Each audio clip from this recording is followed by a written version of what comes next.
and digital news editor Abdulateef, who joins us here this morning.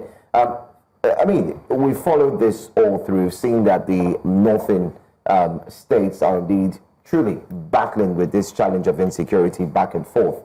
From research, I mean, let me tap into your source a bit. From research, you've seen that some of these northern states have raised their voices and called for state policing to be quickly implemented. What's your take on that, first off? First, I have to give it to the leaders of the North for meeting, rubbing minds over issue of insecurity. It's something that is significant to show that they have the political will to ensure that stability returns to the North. What is a little disturbing is the fact that we are not looking at the push and the pull factors. How and why is it not a fertile ground for such activities of insurgents, of bandits, of terrorists? Something is feeding into that system. It has to be caught. So every time you talk about state policing, you cannot police people without the say-so or the goodwill or the understanding of people around. What sets them up for insecurity? The influx of people that are not known to them. They may look alike, they may speak the same language, they may have the same religion, but because they are not Nigerians, it creates a problem for our security agencies. It creates a problem for us to manage as Nigerians. So these are some of the issues that we have to, really hit at. Abdulateef, looking at the current situation in northern Nigeria, how bad is it? You have FEMA, Header clash, you also have banditry, you have Boko Haram, there's ISWAP, and a reason why we've seen an influx, an increase in this is because of the situation in the Sahel. And of course, you can go as far back as at the toppling of Colonel Muammar Gaddafi in Libya in 2011. What's the state of play in northern Nigeria now as we speak? So it's a complex mix. A lot of people want to farm. A lot of northern parts of Nigeria is basically agrarian. Most people really want to live peasant lives, but the influx of people, as I mentioned, is one problem. Two, the fact that we have out-of-school children. There's a system that ensures that we keep having a lot of out-of-school children.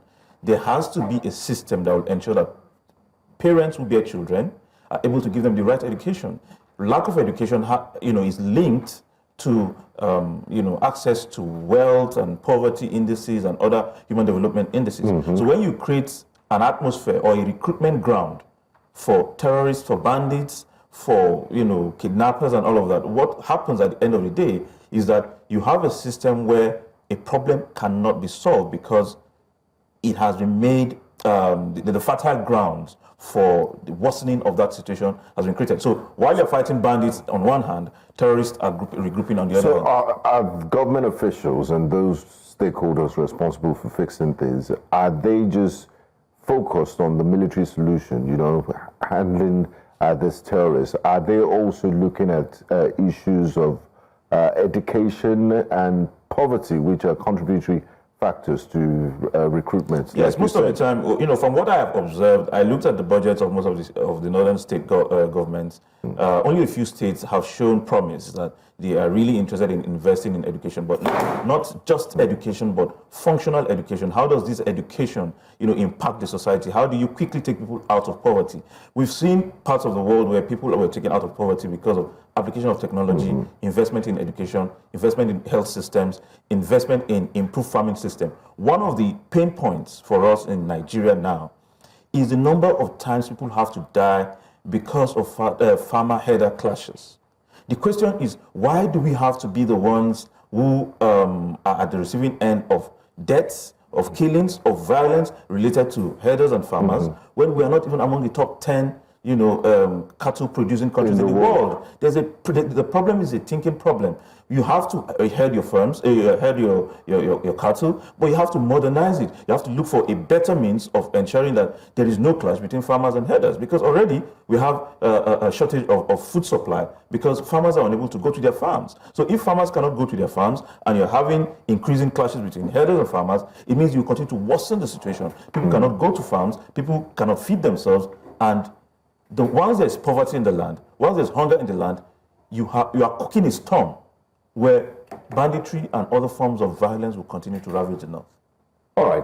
I mean, looking at the fact, you've talked about farmers, herders clashes. Let's also look at one aspect which continues to worry many. The Northern governors meeting with traditional rulers. It's been long overdue, many would say. Like you started off in the conversation, you said it's a good thing that they have met.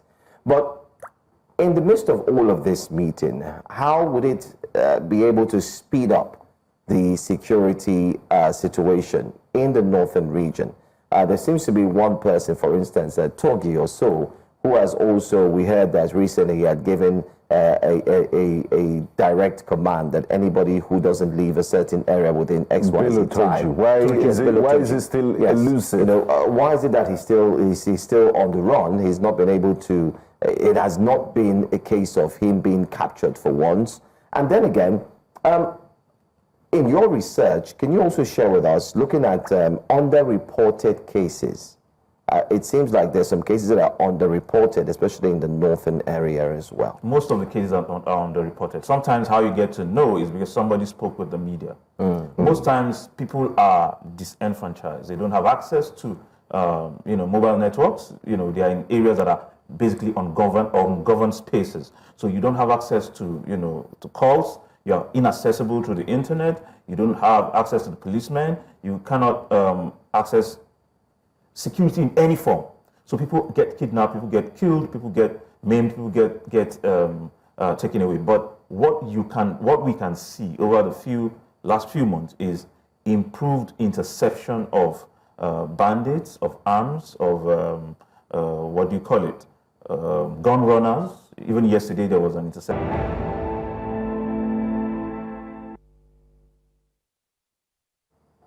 Welcome back. We sincerely apologize for that technical glitch we had, and it feels good to know that we are back. And thank you so much. Thank you for staying with us. Let's go back to the conversation concerning the northern governors and, of course, traditional rulers who have met to ensure that they can put an end to the insecurity that's overtaken the northern states.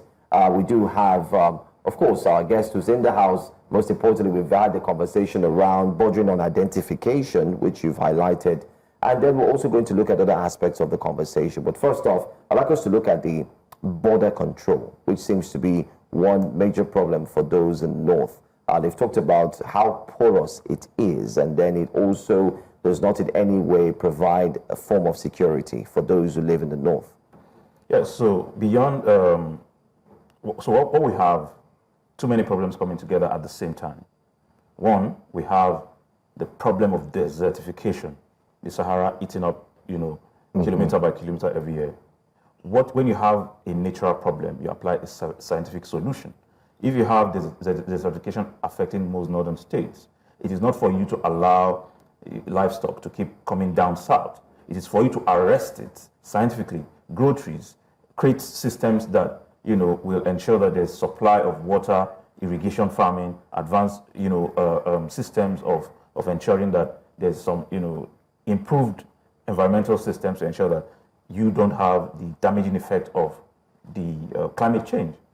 The porous borders are becoming more porous because we do not have enough policing. We have a lot of ungoverned spaces in northern Nigeria. You have a lot of abandoned projects. These projects are easy hideouts for miscreants and criminals. So when you do not check your food systems, when you do not check your agricultural systems, when you do not, mechanize or improve agriculture, what you have is the collective resultant effect. So you have, at the same time, smuggling, at the same time, artisanal mining, at the same time, you have cross-border crimes, everything happening all at the same time. So this is the situation we have in the north. And I guess that's why we've seen the deployment of a lot of, people are resolving to self-help. There's civilian joint task force groups, and there's also vigilantes that have tried to make up for the gaps where security operatives can't govern or can't be in such ungoverned vast spaces. And they also provide local intelligence. But is this proliferation of vigilante groups, is it a failure of security, or it's complementary in the sense that are we resolving to self-help because we see a dereliction of duty from the security forces? Could this be a permanent fixture in dealing with the problems of insecurity? Because I think these guys have their regular day jobs. Some of them are farmers, they're hunters, and they do all sorts of things. It's a failure of security, a failure of intelligence.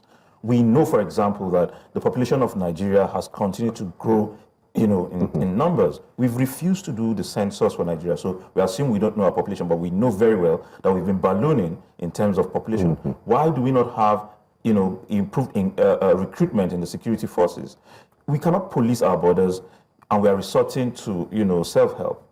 Basically, we resort to self-help in almost everything. Now, the problem here is that people who offer this security, they do not have anything to fall back on. You cannot be securing that space, your environment, without an incentive. What is the, what do they get when they abandon their jobs to protect their families, to protect their homes, to protect their communities? What do they get? So sometimes they may begin to resort to self-help by, arrogating what belongs to the state to themselves. For example, if they have access to mines or mineral resources, they could sell off these mineral resources after all, they to augment have for themselves. Weapons. Yes. Yeah. So, and then this is how weapons, light weapons, get into the system. People have access to mineral resources. They sell it off to get arms. And that's typical of what happens in the Congo, for example, where you have over 100 militia groups running, in the name of protecting themselves, but they have access to minerals. So that calls to mind. Isn't that a cause for worry for the northern governors while they meet, that in view of trying to set up vigilante groups, there could be some form of splinter groups that will come out of that and will turn out to become harmful to the northern security apparatus? Yes, that is the problem. Now, the thing is, there is no political will to checkmate these issues. The first thing to say is, in what part of the world is Almajiri system, a thing to be proud about? You have to stop it. This is where these guys are recruited from. Children will have no access to, health. Children will have no access to family lifestyle. Children who are exposed to inclement weather, they are prepared from when they are little until when they grow, and then their hearts are hardened. They do not see humans as humans that they should relate with normally. So it is easy for anybody to recruit them and have them, be involved in nefarious activities. So you have to stop a system that is no longer useful in the 21st century. You have to give people functional education. You have to ensure that beyond, the joint task force that you're talking about, you have to ensure that a system that ensures that the right recruitment into the service to protect the people is done. You cannot be running away from a problem and expect the problem to solve itself. And there's also a problem where, northern leaders assume that or imagine that the government at the center will solve the problems in their region. So if the idea of state policing comes in, it's all well and good. But what is going to be the system of recruitment, of remuneration, of ensuring training, and of ensuring that those who have compromised our security at the moment, who have taken most of the security men. I mean, for every 10 policemen you see, the most brilliant ones are always with politically exposed persons. How do you have a state police that is not cornered by the governor or the parliament and all of that? So you have to create a system where the police will exist to actually police the people and not the leaders who are afraid because they have not done the needful, for their societies. A lot to talk on, most importantly. Also, looking holistically at Nigeria, from how we've evolved in dealing with our security challenges, some will say, it's a thing to celebrate that Boko Haram is not holding territory there was a point in Nigeria's history, I believe it was during the Goodluck Jonathan time, that Boko Haram held about 7 local governments. They had their flags hoisted, but we've been able to move past that. What we see now is opportunistic attacks by this undesirable element, and of course they do have serious effects. We've also seen change in personnel, but we've also seen the inventory of the Nigerian Air Force and Army and Navy deploy sophisticated weaponry and drones, but we still have these attacks. Is it possible to have a situation where insecurity is reduced to the bare minimum, or is just a pipeline dream? Why are we still having these issues? What I see is there's an incentive for criminality. If you punish criminal acts, if you punish, these acts of terrorism with the right punishment, it will.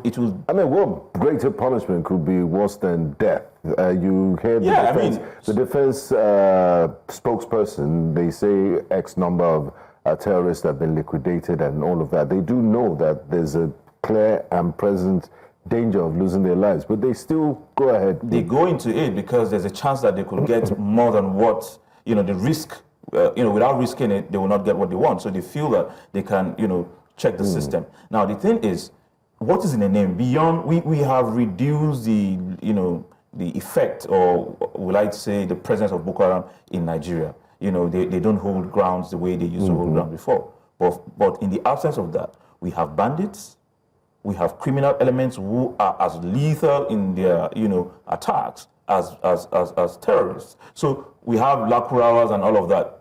What does it matter? So it is not the name, these elements are called. It is the punishment. How heavy are we on them? Why are these guys not finding places like Ghana and Cote d'Ivoire, more interesting? Why do they find Nigeria more, interesting place to come and hide themselves? You wouldn't say because Nigeria is a vast, country that is not easy to police. That is not enough.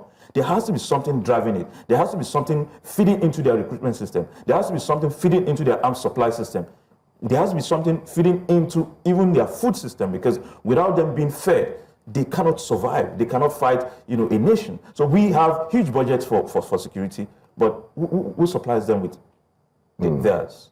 So we have to be able to intercept them. Well, great conversation. I'm sure if we go deeper, we'll get more details, especially on what the results would be like from the Northern governors who have met. I want to say thank you so much, New Central's Head of Research, Digital News Editor, Abdulateef Ahmed, for joining us here on Breakfast Central. Thank you. Thank you very much. Thanks.